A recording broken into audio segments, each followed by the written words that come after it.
金。廣江地處改革開放嘅前沿，80年代電話通訊快速普及。廣州市公安局睇準呢個趨勢，喺國內最早設置咗110報警服務台。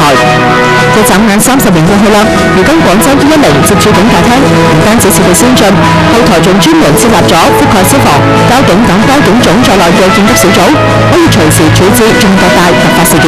到1996年嘅時候咧，我哋就啟用咗計算機，指揮調度咧就智能化。我哋喺接駐警嘅同時咧，亦都可以將警情轉到去派出所嗰度。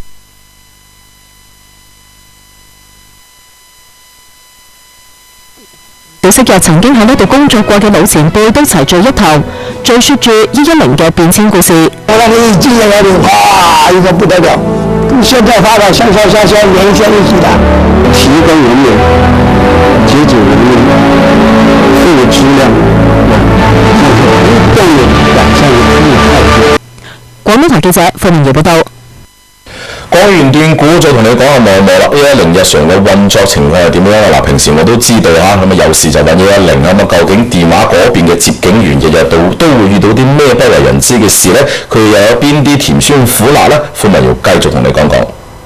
發生咩事啊？請問下，開搶號或者號碼有冇按照佢嘅指引去轉賬啊？說一下剛開始打過來的號碼。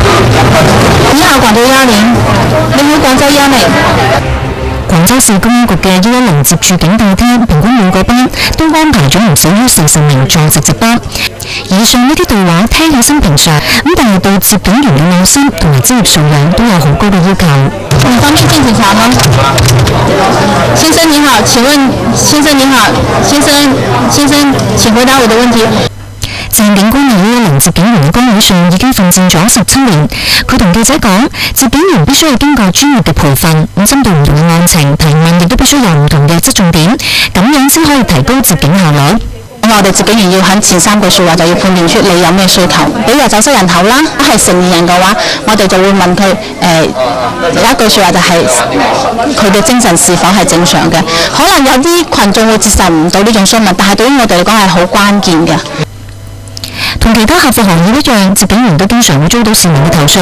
鄭警官話：17年以嚟一直都會遇到唔理解佢哋工作嘅多方，鬧係用唔同嘅語言嚟鬧，有一架會流眼淚㗎，會喊㗎，好多群眾都會覺得我有事就要揾警察，我有事我打110，因為我打咗110嘅話，警察就會幫我處理。其實唔係嘅，警察係一個咩呢？警察係一個執法部門，佢必須係依法執法。數據顯示，目前廣州110接警中心嘅接警數量喺國內仍處於領先，但平均每日都有大約1/3嘅報警係無效警情。